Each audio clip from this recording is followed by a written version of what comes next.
मंजिल उन्हीं को मिलती है जिनके सपनों में जान होती है।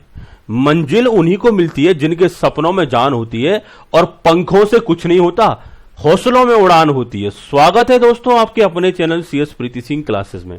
और आज जो हम बात करने वाले हैं institute of company secretaries of India के बारे में बात करने वाले हैं। बड़ा ही इंटरेस्टिंग सब्जेक्ट मैटर है आज आपके सामने।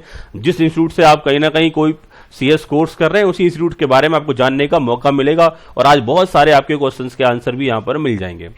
About the institute of company secretary of India, जिस इंस्टीट्यूट से हम कहीं ना कहीं कोर्स कर रहे हैं उसके बारे में जानना चाहिए। पब्लिकली हमसे बहुत सारे क्वेश्चन रेज किए जाते हैं। कई बार सबसे बड़ा और फेवरेट क्वेश्चन होता है कि आप कौन से कॉलेज से CS कर रहे हैं। बच्चे चक्कर खा के गिर जाते हैं, बोले मैं क्या बताऊं इस सामने वाले को, कौन से कॉलेज से CS कर रहे हैं, कौन सा कॉलेज CS का भी कोई कॉलेज होता है क्या, लेकिन नहीं समझ आती। वो आपसे जरूर पूछते हैं कि कौन सा कॉलेज है आपका CS का। क्या जवाब देते हो, आप भी सुन रह जाते हो। ठीक है, तो बहुत सारी प्रॉब्लम्स आती है, तो इंस्टीट्यूट के बारे में थोड़ी सी जानकारी हमको भी होनी चाहिए, और जिससे कहीं ना कहीं हम दूसरों को गाइड कर पाए। देखो, आपके कोर्स की अगर हम आपके इंस्टीट्यूट की बात करें तो पहले हम आपके इंस्टीट्यूट की बात करेंगे, और फिर उसके बाद आपके कुछ कोर्स से रिलेटेड मुद्दों की बात करेंगे, कुछ जनरल क्वेश्चंस की बात करेंगे जो सोसाइटी में आपसे पूछे जाते हैं।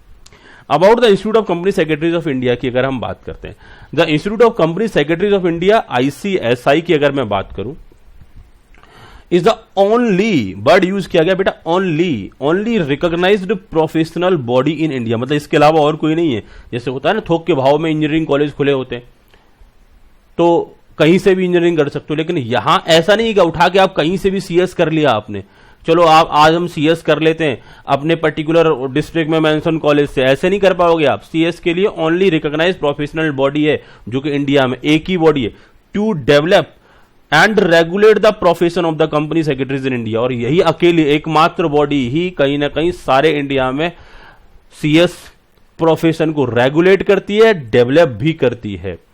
It is the premier national professional, मतलब कह सकते हैं एक मेन बॉडी कह सकते हैं, और कहीं ना कहीं जो बहुत ही अच्छा काम करने वाली बॉडी होती है उनको हम प्रीमियर बॉडीज बोलते हैं। तो it is the premier national professional body set up under an act of parliament. पहली बात, जो हमारा इंस्टीट्यूट है वो एक्ट ऑफ पार्लियामेंट में सेटअप है, एक स्पेशल एक्ट बनाया गया इसके लिए। द कंपनी सेक्रेटरी एक्ट नाम है, द कंपनी सेक्रेटरी एक्ट 1980। अब एग्जामिनेशन में क्वेश्चन पूछा जा सकता है आपसे, बताओ आपका इंस्टीट्यूट कौन से वाले एक्ट में बना हुआ। Company secretary act 1970, 1980, 1990, 1999। क्या टिक करोगे? बच्चे कह रहे हैं सर बड़ा सिंपल सा 1980 में टिक कर देंगे ना, क्या दिक्कत है। एक्ट ऑफ पार्लियामेंट है, सेपरेट एक्ट है। दूसरा कहीं ना कहीं उस एक्ट का नाम है the company secretary act 1980। ICSI short form है, institute of company secretaries of India, functions under the jurisdiction of the ministry of corporate affairs government of India. जो ICSI जो फंक्शन करता है वो मिनिस्ट्री ऑफ कॉर्पोरेट अफेयर्स के अंदर में function करता है, जो कि गवर्नमेंट ऑफ इंडिया की बॉडी है। आगे हम बात करते हैं, the institute provide top quality education to the student of company secretary CS course and best quality set standard to the CS members. दो बातें इन्होंने बोली। इंस्टीट्यूट करता क्या है, अपने बच्चों को टॉप क्वालिटी एजुकेशन प्रोवाइड करता है। दैट मीन्स हम इंस्टीट्यूट की बात करेंगे तो इंस्टीट्यूट ऐसा कंटेंट ड्राफ्ट करता है जिसे पढ़ करके आप एक्सपर्ट बन जाते हैं। और साथ ही साथ में हमने बात किया कि best quality set standard to the CS member. और इंस्टीट्यूट कुछ ऐसे सेट ऑफ स्टैंडर्ड्स भी बना रहा होता है, ऐसे स्टैंडर्ड्स भी बना रहा होता है जिनको कहीं ना कहीं मेंबर्स को पढ़ना पड़ता है, और मेंबर्स उनको पढ़ करके अपना जो सेक्रेटरियल वर्क होता है उसे परफॉर्म करते हैं। दैट मीन्स एक कंपनी सेक्रेटरी कैसे काम करेगा, कैसे कॉम्प्लायंसेस करेगा, और जब वो अपनी प्रोफेशनल ड्यूटीज को पूरा कर रहा होगा तो उसको ऐसे ही नहीं करना होता, वो स्टैंडर्ड्स के अकॉर्डिंगली काम करना होता है। तो अपने मेंबर्स जो CS बन जाते हैं उनके लिए भी ये काम कर रहा होता है, और स्टूडेंट के लिए भी बहुत सारा कंटेंट तैयार कर रहा होता है। दैट मीन्स जो CS बनने के बाद आपने जो काम करने हैं वो पहले से ही उन सारे सब्जेक्ट मैटर के बारे में आपको अच्छे से नॉलेज दे रहा होता है। एट प्रेजेंट की अगर बात की जाए, there are more than 70,000 member. अभी इंडिया में 60,000 से ज्यादा कंपनी सेक्रेटरीज हैं, and about 3 lakh student on roll of ICSI। That means ICSI की अगर हम बात करें तो 3 लाख स्टूडेंट्स हैं ICSI के। अबाउट वर्ड यूज किया इन्होंने, 3 लाख के आसपास है, कभी कम भी हो सकते हैं, ज्यादा भी हो सकते हैं, ठीक बात है। और वही सारी थिंग्स है, तो इनका कहना है कि एट प्रेजेंट 60,000 मेंबर्स है ऑल ओवर इंडिया। बच्चे करेंगे इतने सारे कंपनी सेक्रेटरीज, अब हमें काम कैसे मिलेगा? बेटा परेशान होने की जरूरत नहीं है। इंडिया में 60,000 कंपनी सेक्रेटरीज है, पता नहीं कितने सारे संस्थान हैं जिन्हें कंपनी सेक्रेटरी की रिक्वायरमेंट होती है। कंपनीज को लीगली, बहुत सारी कंपनीज को तो लीगली कंपनी सेक्रेटरी की रिक्वायरमेंट होती है, और जिनको लीगली नहीं होती उनको अपनी पेनल्टीज को बचाने के लिए बहुत सारे कंपनी सेक्रेटरीज की जरूरत होती है। तो स्कोप की कोई कमी नहीं है। कंपनी सेक्रेटरी बहुत सारे काम ऐसे भी कर सकता है जिन्हें कोई भी कर सकता है। दैट मीन्स हम अगर अकाउंट्स एंड फाइनेंस फील्ड, अगर लॉ फील्ड की अगर हम बात करें, 90% वर्क ऐसे होते हैं जहां पर अटेस्टेशन की रिक्वायरमेंट नहीं होती। उन्हें सीए भी कर सकता है, सीएस भी कर सकता है, सीएमए भी कर सकता है, प्रोवाइडेड दैट आपको नॉलेज होने चाहिए। और 10% वर्क ऐसे होते हैं जहां अटेस्टेशन की रिक्वायरमेंट होती है। तो इन दैट पर्टिकुलर केस आपके पास डिग्री है, आप सारे काम करो, आपके पास नॉलेज होना चाहिए, आपके पास टैलेंट होना चाहिए, आपने अंडर में बहुत सारे पर्सन प्रोफेशनल अपॉइंट कर लो। तो स्कोप की यहां पर कोई कमी नहीं है। इस कंपनी सेक्रेटरी में ऑसम स्कोप है आपके लिए। और कहीं ना कहीं ये वन ऑफ द 3 पिलर्स है, जहां पर एक तरफ आईसीएआई, दूसरी तरफ आईसीएसआई और तीसरी तरफ एक और आईसीएआई। एक और आईसीएआई क्यों बोल रहे हैं सर? इसलिए बोल रहा हूं कि पहले institute of cost and works accountant of India ICWAI, बाद में वो आगे institute of cost and management accountant of India ICMAI हो गया, और अब जो उसका नाम बदल के हो गया है ICAI, institute of cost accountant of India. दूसरा जो हमारा आईसीएआई है वो है institute of chartered accountant of India.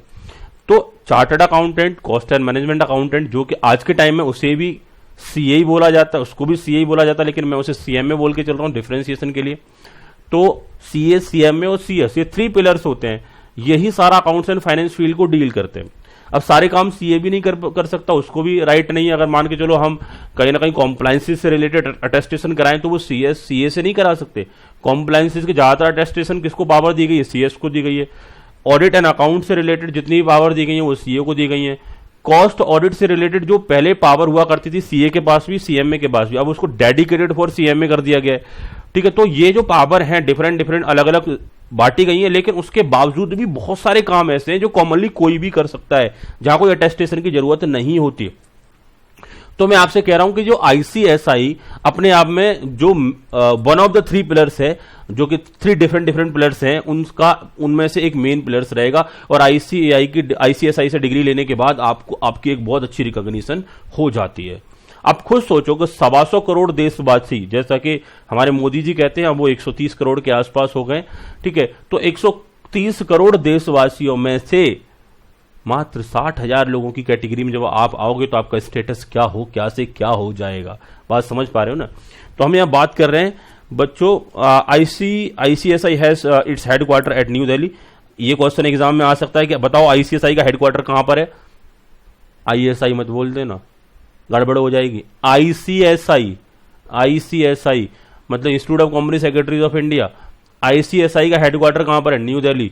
4 regional office हैं, कहां पर? New Delhi, Chennai, Kolkata, Mumbai. Sir headquarter भी दिल्ली में, रीजनल ऑफिस भी? नहीं बेटा, रीजनल ऑफिस अलग बात, हेडक्वार्टर अलग बात। हेडक्वार्टर एक ही रहेगा, मेन है न्यू दिल्ली में।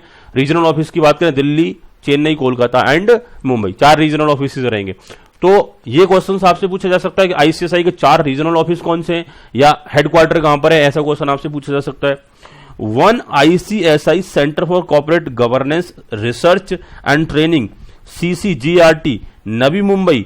1 ICSI centre of excellence, Hyderabad and 74 chapter across the India.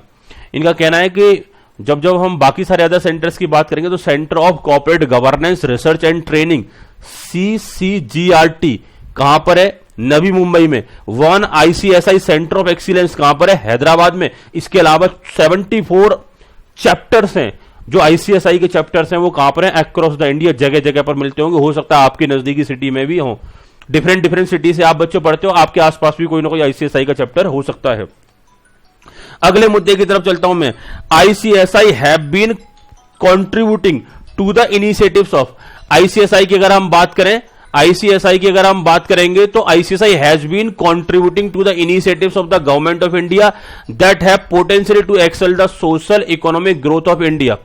ICSI की मैं बारे में बात कर रहा हूं। आईसीएसआई के अगर कॉन्ट्रीब्यूशंस की बात करें कि आईसीएसआई किस किस सेक्टर में काम कर रहा है, to the initiatives of the government of India, यानी आईसीएसआई का जो मेन इनिशिएटिव्स हैं वो किस रेफरेंस में? ICSI have been contributing to the initiatives of the government of India that have been potential to the excel the social economic growth of India. यानी ICSI की अगर हम बात करें तो ICSI इंडिया को इंप्रूव करने में, दैट मीन्स इंडिया को बेटर बनाने में, इंडिया की सोशल इकोनॉमिक ग्रोथ लाने में बहुत बड़ा रोल प्ले कर रहा है, क्योंकि ये ऐसे मेंबर्स यहां पर क्रिएट कर रहा है, ऐसे मेंबर्स यहां पर डेवलप कर रहा है जो कि आगे जाकर के कंट्री की इकोनॉमी में बहुत बड़े रोल प्ले करेंगे. तो ये तो थी कुछ आईसीएसआई के बारे में कुछ बातें, और जो आईसीएसआई से रिलेटेड जो क्वेश्चन पूछे जा सकते थे वो मैंने आपको यहां पर टिक कर दिए. कितने चैप्टर हैं अभी, ये एक एग्जाम में क्वेश्चन आ सकता है. आईसीएसआई के कितने मेंबर है, तो ऐसे करके वो ऑप्शन वहां आ सकता है कि more than 60,000 member, more than 40,000 member, more than 30,000 member. ठीक है, ऐसे करके क्वेश्चन आ सकता है ये. और आप आईसीएसआई की फुल फॉर्म आ सकती है. साथ ही साथ आईसीएसआई कहीं ना कहीं एक सेक्युलर स्टैंडर्ड सेट करता है, इन सारे मुद्दों पर भी क्वेश्चन आ सकता है. और स्टूडेंट के लिए कोर्स कंटेंट सेट करता है, तो मेंबर्स के लिए कहीं ना कहीं आईसीएसआई डिफरेंट जो सेक्युलर स्टैंडर्ड्स हैं वो सेट करता है. हमने यहां तक बात करी आईसीएसआई के से रिलेटेड कुछ फैक्ट्स की, कुछ जुड़े हुए एस्पेक्ट्स की. अब हम बात करेंगे आईसीएसआई इन न्यूज. यहां पर आपसे जुड़े बहुत सारे मुद्दों की जानकारी आपको मिलेगी. अगला मुद्दा हमारा रहेगा आईसीएसआई इन न्यूज. जब हम आईसीएसआई इन न्यूज की अगर हम बात करेंगे तो कंपनी सेक्रेटरी अमेंडमेंट रेगुलेशन 2020 की यहां पर हम बात करने वाले हैं कि अभी रिसेंटली आईसीएसआई में क्या क्या चेंजेस हमें देखने को मिले हैं. रिसेंटली आईसीएसआई में क्या क्या चेंजेस हमें देखने को मिले हैं. तो यहां बात करने वाले हैं the gazette notification on the company secretary amendment regulation 2020 have been published on 3rd February 2020 in the official gazette of India. 3rd Feb को काफी बड़ा चेंज लाया गया आईसीएसआई में रिसेंटली, और ये सारा ऑफिशियल गजट ऑफ इंडिया में पब्लिश किया गया. जब भी कोई लॉ में चेंज आता है, जब भी किसी एक्ट में, किसी रेगुलेशन में बदलाव आते हैं, तो उन्हें ऑफिशियल गजट के थ्रू कहीं ना कहीं पब्लिश किया जाता है. Same is available on https www.icsi.edu media bay module gazette notification dated so and so. इनकी बात करें कि यहां पर बोला गया है कि जो ये चेंज लेके आए वो कहीं ना कहीं ऑफिशियल गजट में पब्लिश किया, और साथ ही साथ सेम हमने अपने आईसीएसआई की वेबसाइट पर भी पब्लिश किया है. With the introduction of new regulation, new admission to the foundation program of CS course stand discontinued. इनका कहना है कि ये जो आईसीएसआई ने जो चेंज लेके आए, इसमें अभी क्या हो गया, जो सीएस फाउंडेशन कोर्स पहले से चलता था अब वो नहीं रहेगा, उसे डिसकॉन्टिन्यू कर दिया जाएगा. And unique and innovative concept of CS executive entrance test. पहले इन्होंने बोला यूनिक को, क्योंकि ऐसा पहले जनरली नहीं था, क्योंकि अब यहां पर एक डिफरेंट कंसेप्ट इंट्रोड्यूस किया गया, CSEET, CS executive entrance test यहां पर इन्होंने इंट्रोड्यूस किया है. ये एक यूनिक टेस्ट है और कहीं ना कहीं एक इनोवेटिव कंसेप्ट है, क्योंकि पहले जो था उसमें हमने एक ट्रेडिशनल वे में पढ़ाई करा रहे थे, लेकिन अभी एक नए एस्पेक्ट, नेशनल, इंटरनेशनल और इवन दो लॉ से रिलेटेड एस्पेक्ट, कहीं ना कहीं माइंड को टेस्ट करने के लिए थोड़ा सा इन्होंने यहां पर कुछ रीजनिंग पोर्शन भी डाल दिया है. तो बहुत सारी चीजें इन्होंने नई यहां पर इनोवेशंस किए हैं बच्चों के साथ में. तो हम यहां कह सकते हैं कि CSEET एकदम से नया और इमर्जिंग कंसेप्ट है. हालांकि देखा जाए तो कई बार लगता है कि बड़ा सिंपल सा टॉपिक है, हम इसे बड़ा इजीली ही क्रैक कर सकते हैं, बड़ा इजीली ही पढ़ सकते हैं, बट थोड़ा सा ज्यादा फोकस यहाँ करने की जरूरत है, क्योंकि इंस्टीट्यूट ने अब यहां पर डोर ओपन कर दिए. अब ये कोई सिलेबस का दायरा नहीं है भाई, जो नॉलेज ये दे रहे हैं उससे रिलेटेड जो भी डेवलपमेंट होगा, जो भी कुछ नया एड ऑन होगा, उसकी जानकारी आपके पास होनी चाहिए. बात समझ में आ रही है ना, क्योंकि ये कई बार करंट सिनेरियो की बात कर रहे हैं, तो आप किसी ग्रुप्स के बारे में या किसी बॉडी के बारे में इन्होंने आपको जानकारी दी, उस बॉडी में करंटली क्या चल रहा है, वहां से क्वेश्चन फ्रेम किया जा सकता है, आप मना नहीं कर सकते. तो सीएस एग्जीक्यूटिव एंट्रेंस टेस्ट एक नया कंसेप्ट लेके आए, जिससे बच्चे के लिए क्या होगा कि किसी भी लेवल पर रहा हो अब उसी में एडमिशन होगा. अब कोई डायरेक्ट सीएस एग्जीक्यूटिव में एंट्री नहीं होगी. सीएस फाउंडेशन खत्म कर दिया. पहले क्या था, सीएस फाउंडेशन में 12th के बाद एंट्री होती थी, और जो ग्रेजुएशन से बच्चा आ रहा है उसकी सीएस एग्जीक्यूटिव में डायरेक्ट एंट्री होती थी. अब चाहे ग्रेजुएशन के बाद आए, या सेकंड ईयर के बाद आए, या फर्स्ट ईयर के बाद आए, या 12th में अपियरिंग हो, या 12th पास आउट कर लिया हो, सारे बच्चे एक ही जगह पर CSEET में अपना रजिस्ट्रेशन कराएंगे. ये बड़ा कंफ्यूजन रहता है, और ये रजिस्ट्रेशन क्या सीधा सीधा एग्जामिनेशन फॉर्म ही होता है.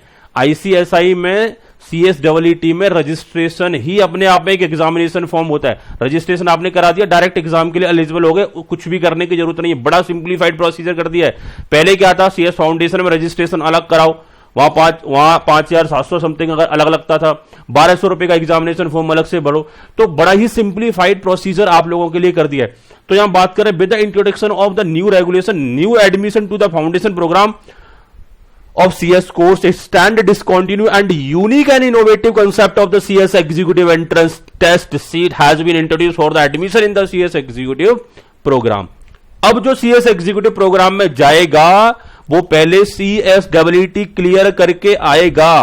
CSEET क्लियर करो, CS executive में जाओ, अदरवाइज आप CS executive में नहीं जा सकते। Provided that subject to some exception, कुछ एक्सेप्शन दिए गए, जैसे आपने CA पास कर रखा है और CMA पास कर रखा है तो CSEET से एग्जामिनेशन मिलेगी, डायरेक्ट एग्जीक्यूटिव में जा सकते हो। लेकिन ऐसे रेयरली बच्चे होते हैं। एक मेजर प्रोपोर्शन तो बीकॉम से आता है, मेजर प्रोपोर्शन तो 11-12 से आता है, तो उन सारे बच्चों को CSEET क्लियर करना जरूरी हो गया है। दूसरी एक बात बता रहा हूं जो कि कहीं ना कहीं मोस्ट कंफ्यूजिंग टॉपिक जनरली बच्चों में रहता है। बच्चे कई बार प्री एग्जाम टेस्ट और CSEET को में कंफ्यूज हो जाते हैं।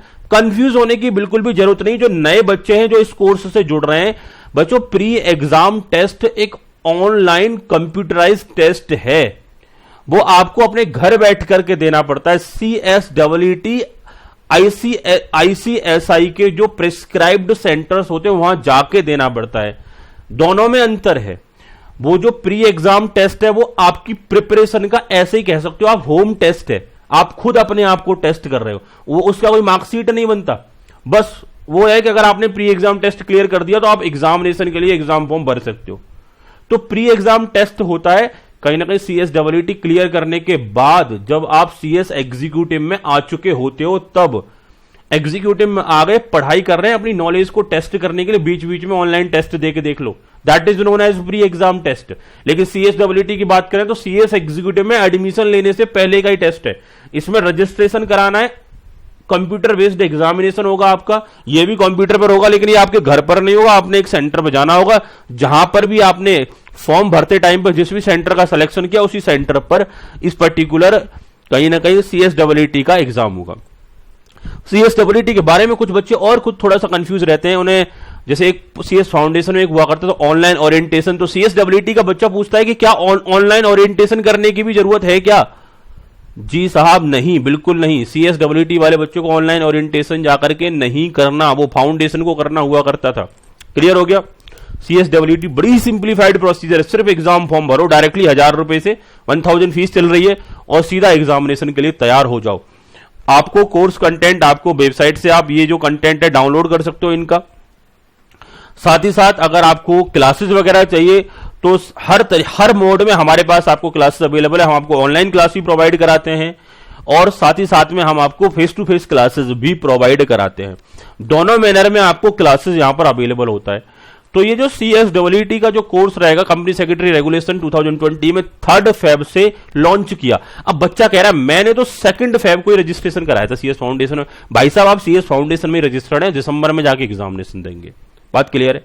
अगर आपको CSEET में रजिस्ट्रेशन करा लो अपना, तो आप CSEET का एग्जामिनेशन दे सकते हो। बात क्लियर हो गया? तो CSEET के बारे में बात करूं तो 3 फेब या उसके बाद जिनके रजिस्ट्रेशन है वो CSEET में एग्जाम देंगे। 2 फेब तक के जिनके रजिस्ट्रेशन है वो CS फाउंडेशन में एग्जाम देंगे। अगले मुद्दे पर चलते हैं बच्चों। ICSI launch UDIN to improve corporate governance. ICSI ने यूनिक आइडेंटिफिकेशन के लिए यूडिन कहीं ना कहीं लॉन्च किया, जिससे बेटर कॉर्पोरेट गवर्नेंस हो जाए। कॉर्पोरेट गवर्नेंस का मतलब होता है कि जो कॉर्पोरेट से जुड़ी हुई एक्टिविटीज होती हैं वो प्रॉपरली बेटर ढंग से होनी चाहिए, जिस तरीके से नॉर्म्स प्रेस्क्राइब्ड है उस तरीके से वो होनी चाहिए। The Institute of Company Secretary of India (ICSI) has rolled out an initiative in the form of Unique Document Identification Number. ये एग्जामिनेशन में फुल फॉर्म इसका इंपोर्टेंट है, आ सकता है। UDIN unique document identification number is an attempt to pursue heighten the sense of self governance and strengthen the practicing side of the company secretary। इनका कहना है कि ये यूडिन कंसेप्ट से आइडेंटिफाई हो जाएगा कौन सा वाला डॉक्यूमेंट किसने पर्टिकुलर तरीके से साइन किया, तो अपने आप में ये एक बेटर सेल्फ गवर्नेंस हो जाएगा और कहीं ना कहीं कंपनी सेक्रेटरी की प्रैक्टिस जो होगी उसे और ज्यादा बेटर बनाएगा।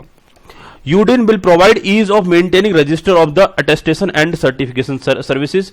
यूडिन से क्या होगा, जब भी आप अटेस्टेशन करेंगे तो कहीं ना कहीं उनका डिटेल मेंटेन करके रखेंगे, आपकी ऑटोमेटिकली कहाँ किस किस डॉक्यूमेंट को आपने अटेस्ट किया है, किस किस डॉक्यूमेंटेशन आपने कौन कौन सी सर्टिफिकेशन किए, कौन कौन से अटेस्टेशन किए, ये सारी सर्विसेज जो आपकी रहेंगी वो यूडिन के थ्रू कहीं ना कहीं प्रॉपरली मेंटेन रहेंगी।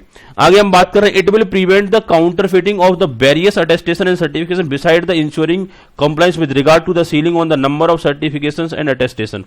दूसरा इन्होंने बोला यूडिन एक ऐसा कंसेप्ट हमने इंट्रोड्यूस कर दिया जिससे आपको कोई फॉर्जरी नहीं कर पाएगा, आपके सिग्नेचर नहीं कर पाएगा। दूसरा यूडिन से क्या रहेगा, कहीं ना कहीं ये सीलिंग रिलेटेड जो रिक्वायरमेंट होती है, जैसे रहता है ना एक कंपनी सेक्रेटरी को मैक्सिमम कितने सेक्रेटरी ऑडिट करने, तो ये इस यूडिन के थ्रू इनको आइडेंटिफाई करना हमारे लिए बहुत आसान रहेगा। Under the mechanism alpha numeric, ये यूडिन कैसा रहेगा, अल्फा न्यूमेरिक, मतलब अल्फाबेट्स भी होंगे और नंबर्स भी होंगे। Alpha numeric will be generated for the identification of every document attested by the practicing company secretary. Company secretary जिस भी डॉक्यूमेंट को अटेस्ट करेगा उसका एक alpha numeric identification number generate हो जाएगा, which will act as a trust enhanced by the facilitating verification that the document is genuinely signed or certified by the company secretary in practice। और इससे कहीं ना कहीं ये आइडेंटिफाई होगा कि ये जो डॉक्यूमेंट है जेन्युइनली कंपनी सेक्रेटरी के थ्रू ही ये साइन किया गया है। The ICSI UDIN is mandatory for every document except of an e-form signed and certified by the company secretary with effect from 1 October 2019। पहले तो ये डेट कब से ये मैंडेटरी किया गया बहुत जरूर रहेगा। दूसरा एग्जाम में ऐसा क्वेश्चन आ सकता है कि यूडिन कहां पर मैंडेटरी नहीं है, तो ये ई फॉर्म्स पर मैंडेटरी नहीं है। ध्यान से सुन लो, वेरी वेरी इंपॉर्टेंट क्वेश्चन यहां से एग्जामिनेशन के लिए बन सकता है कि यूडिन ई फॉर्म्स पर नहीं लगेगा। हमने यहां तक हमने बात किया बेटा यूडिन से रिलेटेड प्रोविजन। आगे हम बात कर रहे हैं celebration of 51st foundation day of the ICSI का 51st फाउंडेशन डे हमने सेलिब्रेट किया, और ये कहीं ना कहीं ये भी क्वेश्चन एग्जामिनेशन के लिए इंपॉर्टेंट हो जाता है। The institute of company secretary of India ICSI incorporated by the government of India on 4 October 1968। ICSI कब इनकॉर्पोरेट हुआ, आईसीएसआई कब पिक्चर में आया, तो ये 4 अक्टूबर 1968 को पिक्चर में आया। मैंने क्या बोला, आईसीएसआई 4 अक्टूबर 1968 को पिक्चर में आया। और दूसरा, its country's premier professional body promoting good corporate governance risk management compliances completed 51 of year its establishment on 4 October 2019। और 4 अक्टूबर 2019 को इसने 51 साल कंप्लीट कर लिए, 51 ईयर कंप्लीट कर लिए। तो 51 फाउंडेशन डे सेलिब्रेट किया गया आईसीएसआई का। To the mark of 51st foundation day of ICSI, the ceremonial event was hosted by the ICSI in the August presence of His Excellency Sri Ramnath Kovind, Honorable President of India at the विज्ञान भवन new Delhi. ये 51st जो foundation day celebrate किया गया था वो कहां पर किया गया, विज्ञान भवन न्यू दिल्ली में किया गया। किसकी प्रेजेंस में किया गया, honourable president of India Ramnath Kovind ji की प्रेजेंस में ये सेलिब्रेट किया गया। Celebration of 47th national convention of the company secretaries, company secretary की 47 नेशनल जो कॉन्वेंशन थी उसका सेलिब्रेशन हुआ। इसके बारे में बात करता है, institute organise every year an annual mega congressions of the company secretaries, national convention of the company secretaries.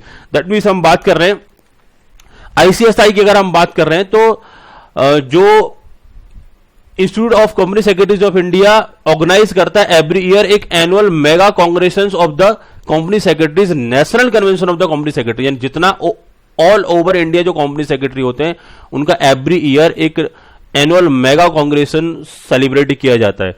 To deliberate on the national and international development in the corporate and industry arena. और इस ये जो convention होती है इसमें कहीं ना कहीं नेशनल या इंटरनेशनल में जो भी कॉर्पोरेट सेक्टर में या इंडस्ट्री सेक्टर में डेवलपमेंट हो रहे हैं उन सारे डेवलपमेंट पर यहां पर क्या होता है, डिस्कशन होता है। Topics of the national importance, social and cultural issues पर भी यहां पर डिस्कशन चल रहा होता है।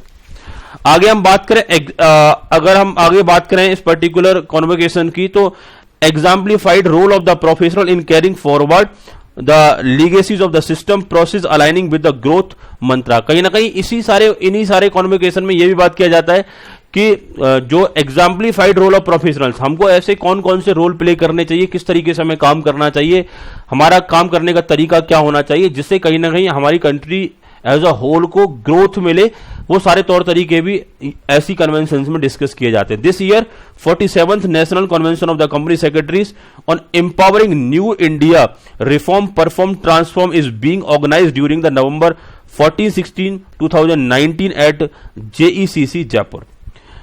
फॉर मोर इन्फॉर्मेशन अगर इससे कनेक्टेड देखना चाहते हो तो यहां पर देख सकते हो। और ये 47th नेशनल कॉन्वेंशन कहां पर हुआ, जयपुर में हुआ। ये क्वेश्चन आपके लिए इंपोर्टेंट हो सकता है। यहां तक हमने बात करी बच्चों ICSI के बारे में। यहां जो मैं आपको कोर्स के बारे में बता रहा था, थोड़ा नया स्ट्रक्चर मैंने बता दिया था। इसके बाद अगर हम बात करें तो जो आपका CSEET होता है, इसके बाद आप एग्जीक्यूटिव में एंट्री लेते हो। एग्जीक्यूटिव में एंट्री लेने के बाद आप एक CS एग्जीक्यूटिव एंट्रेंस टेस्ट देते हो। वो घर से ही बैठ के हो जाता है, कंप्यूटराइज वे में हो जाता है। कुछ और नेसेसरी फॉर्मेलिटीज होती हैं। उसके बाद 9 जो आपका 6 मंथ के स्टडी गैप के साथ में आपका CS एग्जीक्यूटिव का एग्जाम हो जाता है। देन आफ्टर आप CS प्रोफेशनल के लिए रजिस्टर कर देते हो। आपके इसमें डिफरेंट ट्रेनिंग स्ट्रक्चर भी हैं, उनको भी आप फॉलो कर सकते हो, ठीक है। लेकिन इसमें सबसे बड़ी खास बात यह है कि CS में सारा कोर्स करने के बाद आप ट्रेनिंग कर सकते हो। ये सबसे अच्छा ऑप्शन है, क्योंकि बाकी सारे कोर्सेज में क्या होता है CS CMA में कि आपको पैरेलल ट्रेनिंग करनी पड़ती है, तो वो थोड़ा सा मुश्किल भरा रहता है। प्रोफेशनल कोर्स अच्छा कोर्स है, साथ साथ में ट्रेनिंग लास्ट में होता है। दैट वाज द ग्रेटेस्ट कहीं ना कहीं एक एडवांटेज है बच्चों के लिए। ये सारी बातें हमने करी ICSI के बारे में, और इन्हें अच्छे से 1-2 बार रीड और कर लेना, तो आपको वैसे ही इंस्टीट्यूट से कनेक्टेड मैटर है, जल्दी रिटेन हो जाएंगे। तो जहां जहां इंपॉर्टेंट क्वेश्चन बन सकते थे वो सारे मैंने यहाँ पर टिक करा दिए। बढ़ते हैं अगले मुद्दे की तरफ, बात करते हैं current development on environment, biodiversity, climate change and sustainable development. मिलते हैं एक ब्रेक के बाद।